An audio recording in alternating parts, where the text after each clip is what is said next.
Hello everyone, I'm Alicia. Welcome to my Beautiful Nights channel. For this tutorial, I'm going to show you guys a really awesome stringing technique that I want you guys to try with beads that you have at home already right now. I'm going to do a very simple trick where I have these teardrop and lentil beads here strung up, and I'm going to take the wire and I'm just going to pass it back through this bead, and it's going to make a beautiful fanned out design. It's going to look really cool. But I want you guys to try this technique with beads you have right now in your stash. Basically, beads that work for a project like this are teardrop beads, dagger beads, leaf beads, petal beads, maybe even crystal points. Pretty much anything that's long and has a hole at one end, you can use for a project like this. Now, if you don't have drop beads, another thing you can actually do is take beads, preferably like a bead like this, like this olive-shaped bead, put it onto a head pin and make a regular loop at the end or a wire wrapped loop, and you can make a design like this just by stringing the beads up. It's really cool, and you'll see when I'm done with this. Now, the beads I'm using in this video are from the kit I just opened, the Soft Flex Company Monthly Mystery Design Kit. The theme I opened up is for July, and it is called Sunset Splendor. I am going to link this kit down there below, but if you can no longer get it at this time you're watching this, you can get the next kit. And also, if you go to their website, www.softflexcompany.com, you can buy some of these things individually. Alright? Just want to let you guys know that, okay? So I'm going to have links down there below in the description bar. Now, when I open this kit on camera, you can go watch the opening video if you missed it, I instantly saw these beads here, and they're calling these pink paddle beads, and really to me it's like a pinched teardrop, because, well, it looks like it's pinched the opposite way on both ends, and I have never seen a bead like this. I was like, wow, that is so cool, I have to make flowers with this. And so I did, and it did not work out at all. You cannot use these beads to make flowers because it is so wide right here at the hole that the bead wants to go up and down. It does not want to lay out flat, it just goes straight up and down. And you know how I make flowers in layers? When I first started making flowers, I just did seed beads in the center, 4mm bicones, and then teardrop beads, like this bead right here, as a flower. That was a really old video. I think I did rings, but you can also do pendants. I don't know if I can even put a picture for that, it's so old. Maybe I have to do a screenshot or something.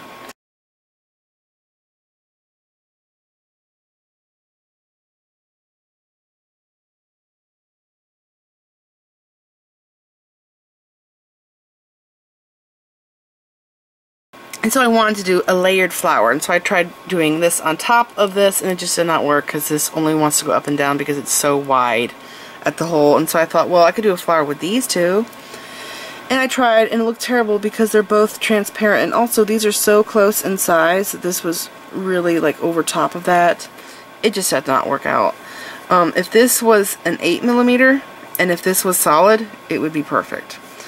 And so I thought, well, let's do a necklace. I would like to do a multi-strand necklace, but I really want to use these as earrings. And so I thought, well, I might need them for the necklace. And I'm like, well, let's just do the necklace and see if I have anything left over, which I don't usually have like a lot of stuff that I like left over to make earrings with. So anyways, I started with the necklace. And I am using a few things from my stash, but they're very simple things that everybody pretty much has, and that's usually seed beads, right? And I do findings like jump rings for the charms, and I do plan on doing chain for the rest of the necklace, so I'll attach a chain with jump rings here, and I'll have to do my own class because I want to do a bronzy brass chain to match this, and this comes with gold. But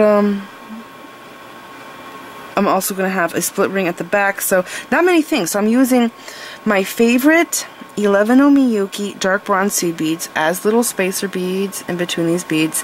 And this time I decided that I should use 60 seed beads because I strung all of these up with all these pink, red, orange beads, and I thought, this is so pretty, but it is missing turquoise. It really needs to have turquoise. And if not turquoise, either like a purple, like a dark purple, or maybe even like a teal color, right? But I wanted to do seed beads, so you guys can remake this along with me. If you got the kit, you can have seed beads in your stash. And so those are some of the other colors I wanted to do. And I'm thinking like a transparent teal colored seed bead and an opaque purple or whatever. And so I went with the turquoise because that one was calling my name. And I started putting them in as spacers, and that really helped. And here are the beads I'm not using. I actually had these in here, and I had these in this, but it was too much pink. So I'll do the process of elimination thing that I usually do. So I took those out because I had too much pink, because I really wanted to use these 7mm fire polish beads, okay? And I did have these in here, but there is a travertine on these. And I don't know, I felt like it kind of looked strange. And so I only had 2 of these in here. I think they were here and over here on this side, and I removed them. Okay, and then here are the rest of my leftovers. Now, one of these beads I had, I know how to make these beads. I have a video on it. It was just the Softflex rain themed, something rained video I did. I made one of these, but in the past, maybe over 10 years ago, I made another one of these.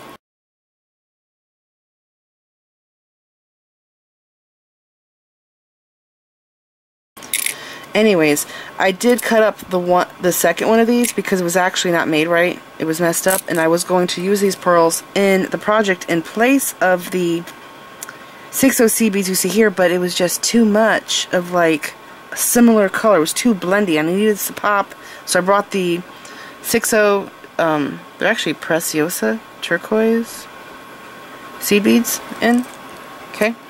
And so, I have a few of those left over, and just, I've used most of the things. I didn't use this peach bead. I did have it in here, but I thought it just kind of looked weird. So there were some things that I had to eliminate because I didn't think it looked all that hot. So I tried making this a few different ways. And this is pretty much what I have come up with. And I didn't make earrings, but I'm so excited about the necklace that I don't care for earrings at this point. So I'm going to go over my pattern layout. I'm going to clean my work surface up and come back and go over the design more so you can copy this if you want to. Something else I want to let you know is the Evil Eye charms do come with a silver back. I think it's a 4mm Monty. It could be 4.5. I know they come in strange sizes. Anyways, I told you guys when I opened the kit that I might have a turquoise cabochon to fit in here. So I went through all of my cabs and I only had one turquoise cabochon that fit in the eye. So I had to use it, especially since it's like the same color as the 6.0 turquoise seed beads. Okay, so, and you know, I could have used the silverback Monty because I am using the rhinestone rondelles, so it would totally go if I used the Monties that came with this. But I just had to use that little turquoise guy because what are the chances that's going to fit in something else?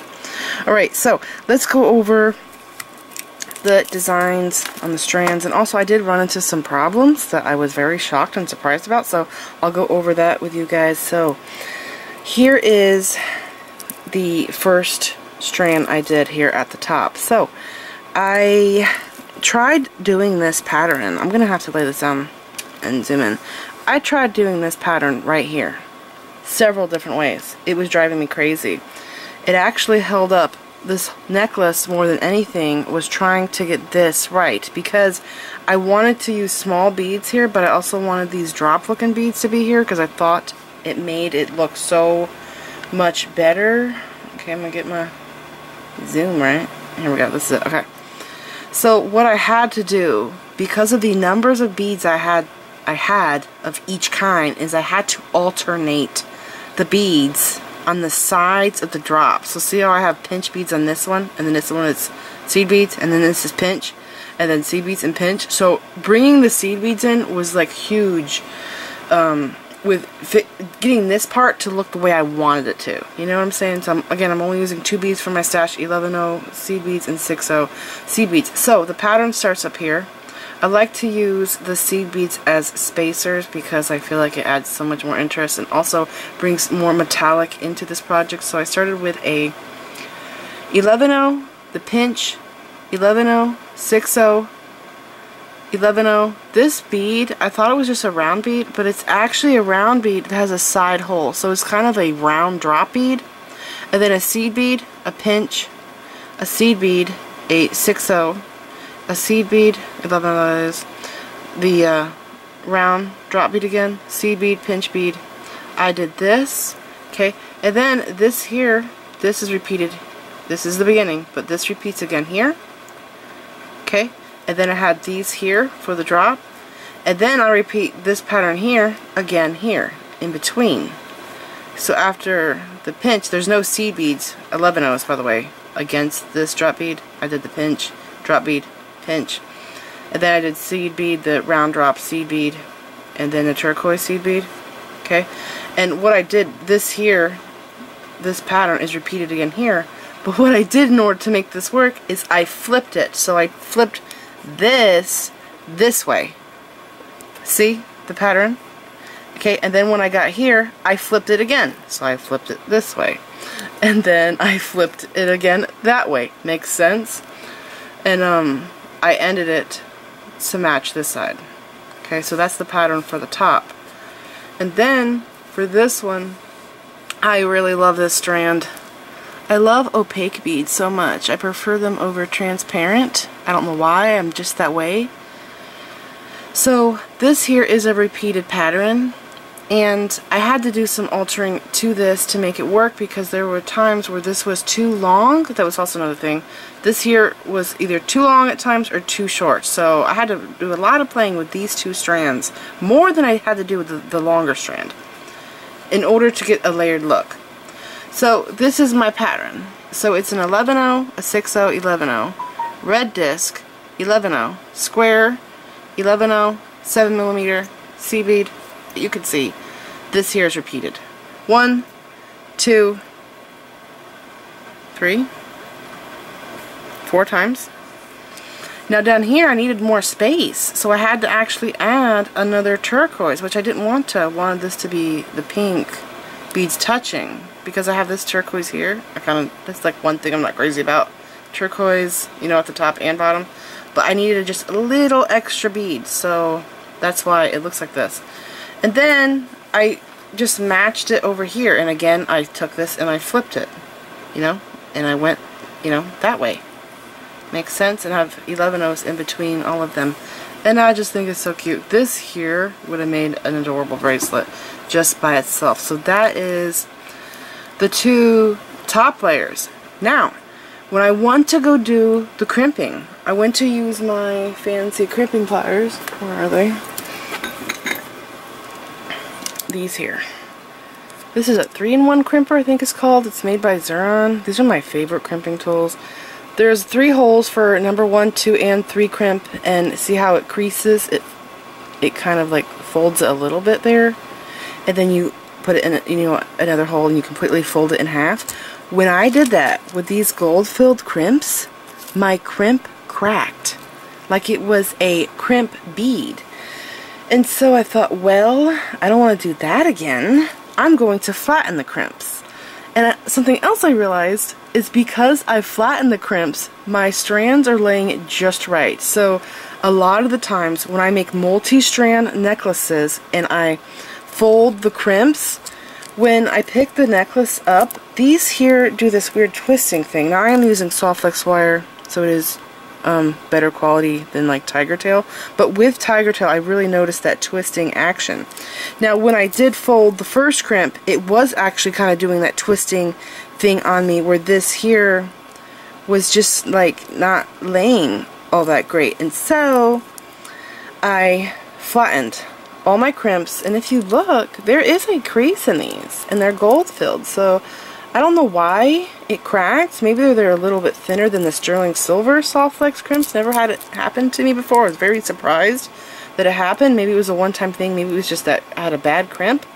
But anyways, I made sure that the strand that my beads are on, okay, this is the strand my beads are on. The string comes up, it goes down the front, and I made sure that these were parallel, and I flattened it. And then I made sure that this laid properly, and I did the same thing over here. So you see how the string's on the back and it's coming to the front and crimped? Do you see that? I did the same thing with this one. Strings in the back, comes to the front, I flatten it like this, so it looks like this. You can't really even see the crimp because it's flat. Okay, and I did the same thing on this side. And it stopped that weird twisting action that was caused by folding the crimp. And let's go over the last strand. Every time I do bead stringing, I always leave the wire on the spool because I have no idea how much wire I'm going to need, and I just basically I leave my pattern out on the board and I string it up, and if I don't like it then I change things. I take things apart constantly to make it just right. And so I have my bead strung here up, and the first bead you want to string up down here is my tail. I'm going to zoom in so you can see better. The first bead you want to string on is an 11-0, the 7mm fire polish, crystal rondelle, fire polish, 11-0, 6-0, 11-0, olive bead. Now this bead here has a huge hole, and whenever I use these beads with big holes, you want to fill the bead up inside so that it's not swimming around, because look at all of this room here. Okay, now this bead does barely go in the one side, but it's still a big opening over here. So I found two 6-0 seed beads. These are silver line seed beads. They do tarnish. This one's not tarnished, but this one is. And I just save these to use them as hole fillers. So I got one that was pretty wide, and then I had to use a skinny one to fill the hole just right, because if you look, see how that is right there? So this barely just goes against that bead, and there's no wiggle room anymore. It spins, of course, but that was just right. Okay, and then I did the same thing again with two seed beads that fit in there just right. Another olive bead. Okay. So that was this section. And then the next pattern. So I did, again, the seed bead, 11-0, 6-0, 11-0. The turquoise beads really, when I put them in, they made the patterns that I came up with stand out so well. When I didn't have the turquoise beads, this was an okay looking necklace, but it didn't pop to me. It looked so much more interesting with the turquoise, okay? So after that pattern break-upper section there, I then did another 7mm fire polish, and then the disc beads. Now these had big holes too, and to keep them from moving around so much, I put an 11-0 clear seed bead in there, and then that beautiful rondelle. It's AB all around, and I repeated that again. The disc with the 11-0 inside, pink bead again. So again, here is my patterns, and I broke them up with a turquoise. Now here, I actually repeated this part here again because I had enough beads to do it, okay?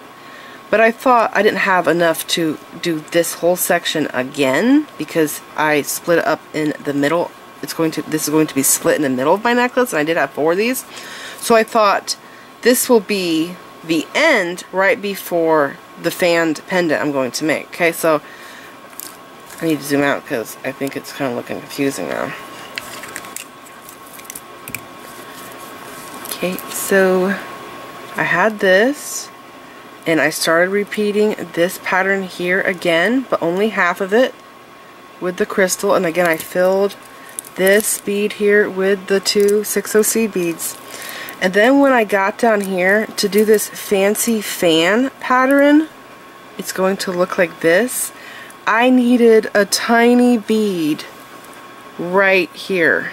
Because look at that, this here against here was not going to work. So after the big crystal, I did an 11-0, a pinch, and an 11-0, and then I did this here. I think this bead's 14mm, and this one might be 10 or 12. I'm not totally sure. Okay, you don't have to use the same size beads to do this fan part. I want you to play around, because you could do this with all different kinds of beads and different sizes and shapes of beads, okay? So that gets us to here. So this is what you have to string up onto your wire if you got this kit along with me. Okay, now for the rest of the beads, I did play around with this to make it work, because I did first have the paddle beads, but because of how skinny they are, where the hole is, up here, there was gaps. And so I put these lentils, 10mm lentils in between there, and look at how this fits together like a little puzzle. Isn't that just incredible? And then when it comes up like this, it just looks so cool. You can also put, you do want spaces in between your drop beads, whether it's leaves, teardrops, petal beads.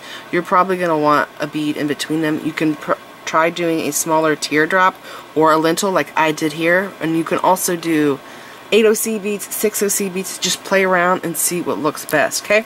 So after the pearl is a 6O rhinestone rondelle, 6O, another disc bead, an 11O, and then I did paddle, lintel, paddle, lintel, paddle, lintel, paddle, lintel, paddle. Disc bead again with a seed bead inside to fill the hole, 6O, and my rondelle crystal and a 6O. Okay?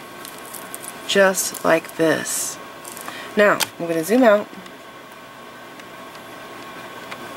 Okay, I'm going to need some wire down here because I have to pick up the rest of my beads, which I have strung up here on just a scrap piece of fishing string, and this is going to be copied once I go through my orange bead. I have to pick these up over here so both sides match. Okay, so for now I'm going to put that to the side. I have to figure out how much wire I need for my other side. This wire is going to go through this bead, but then I have to add these beads again on to this wire. So let's see, if I hold this up, I want to see, this is going to be center. I think I could do less. I could probably adjust it. I'm just worried that my wire might warp, but because I'm using soft flex, I might not have any problem. Okay, so I think that's good right there. Okay, so I'm going to move this down a little bit so it's not as long. Okay, that's all right there. And then all I'm going to do is make a circle and feed my wire back through this pearl. Now there were 2 of these pearls that came in the box, and the one that I used first had a smaller hole, and I was not able to pass back through the second time. So I tried the second pearl, and luckily I was able to pass 2 wires through it. And I do think that I might have orange pearls in my stash like this, but I think mine are shiny. So I'm going to slide those beads down and slide this down.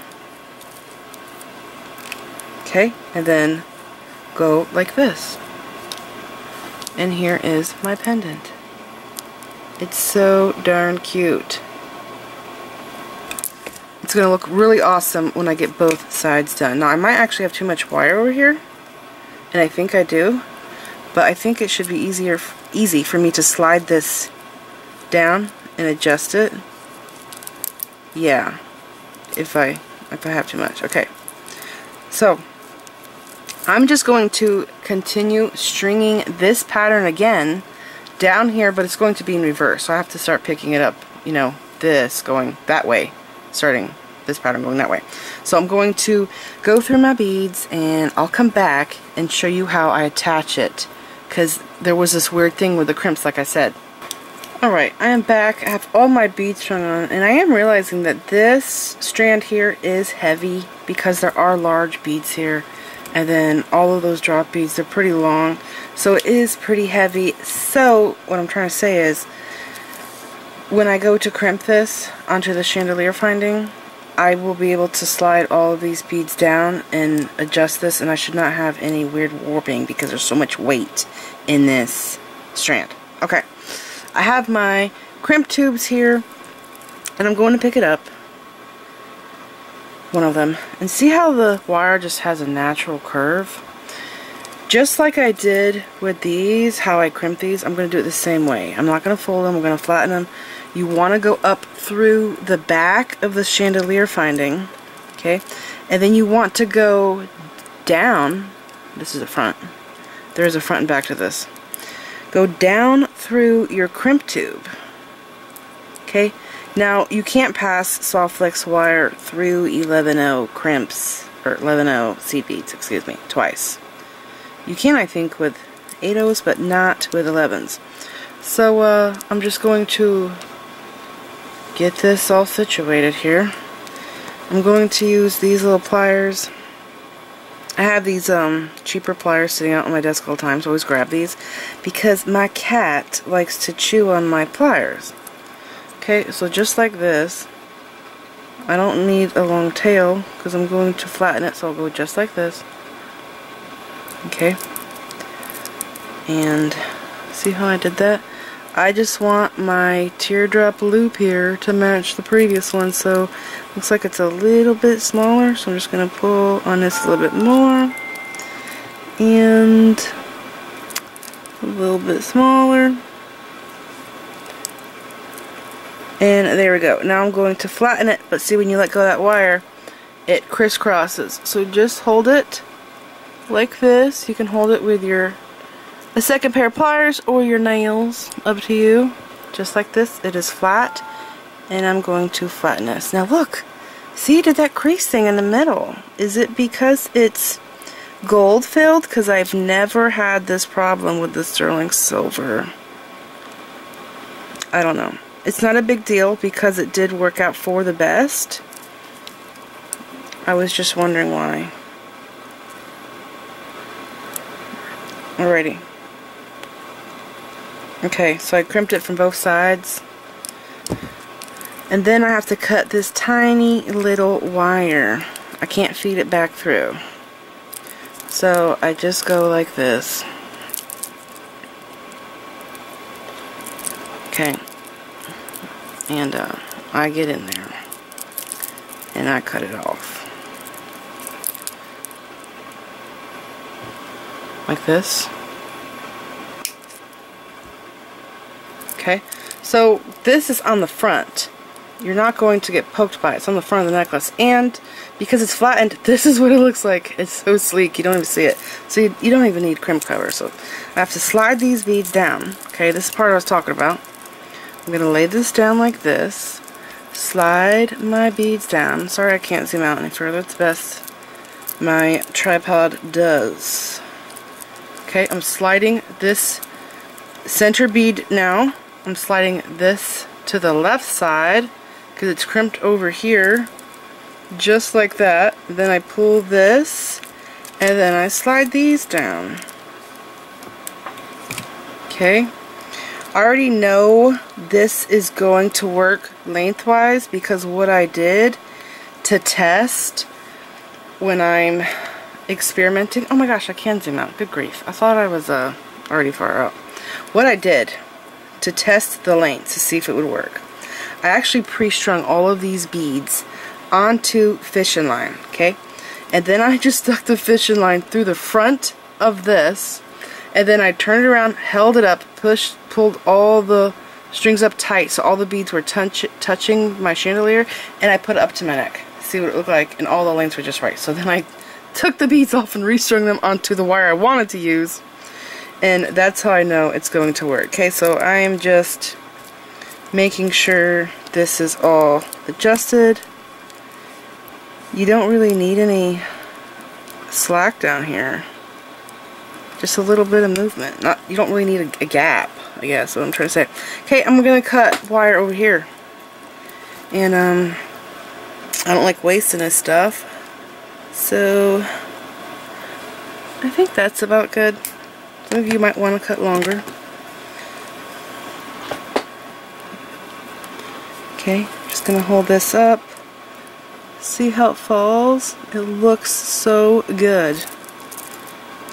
Okay, I don't really, it's a little jiggly, but not too much. Okay, now lay this out like this. Put on the crimp tube.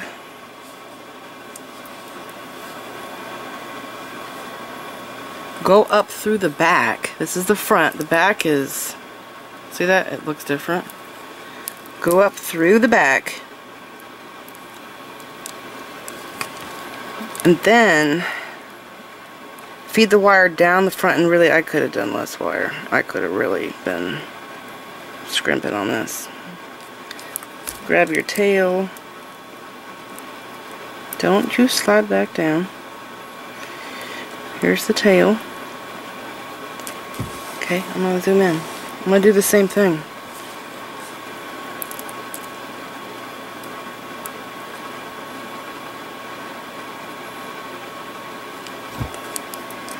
Okay.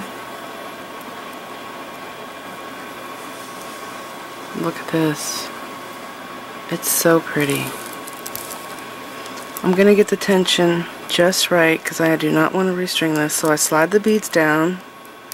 I check over here. It's a little jiggly. That's just right. You can pull this wire here and then come back over here. Slide this down. Pull this wire. Now the wire, check for gaps, measure twice, cut once. You know what I'm talking about. Okay, it looks like it's just right. Now I need to get my loop size to match these. It's very important to do this because in the past I made a triple strand necklace like this. In my last loop, the very last crimp I made, I flattened, was the loop was like almost twice the size of these. I don't know how I did it. I noticed at the end. I didn't restring it, but I think I probably want to go back and fix it because that little thing bothers me. Okay. I'm gonna hold this and slide these down. I'm gonna get this perfect. And there we go. I need the wire to sit in the front, so I'm going to take the wire and hold it in the front. I want my wires to be parallel, like this. It just got loose on me. Okay, just a little bit of fussing. I'm gonna get it.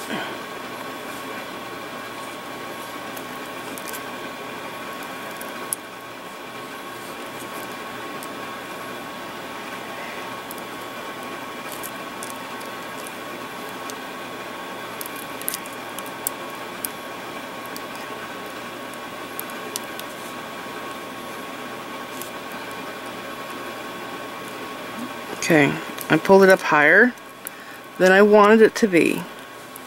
Because when I let go, it relaxes. Darn it. Right here. That's it. And then turn it, and this one creased again too. See the little crease in the middle? Is that normal? I have not noticed that with the sterling silver ones.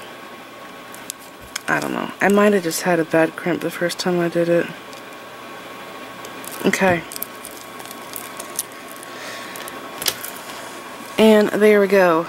I'm going to cut the little tail off, and if you hold, every time you cut your tail off of either bead weaving or stringing, if you hold it like this, pull this tight, and be careful you don't cut your crimp like this, you get a very close cut. Look at that. Okay, now I have to put a chain on this. I have no idea what chain I'm going to use. I'll have to go to my stash and figure that out. It's just so pretty. Let me know what you think. Do you like my little idea of making a pendant like this out of the long beads with a hole at the end? Just let me know what you think down in the comments. It has turned out to be so cool. So this is it. Remember, I'm going to leave links down there below in the description bar. I hope you guys enjoyed this tutorial. I had so much fun designing this. I love the colors so much. And thank you so much for watching. Please like this video, leave me a comment, subscribe if you want to see more of my videos, and make sure you click the bell button so that you get notified whenever I upload new videos, and follow me on my social media sites. I'm on Instagram, Pinterest, and Twitter. Thanks for watching.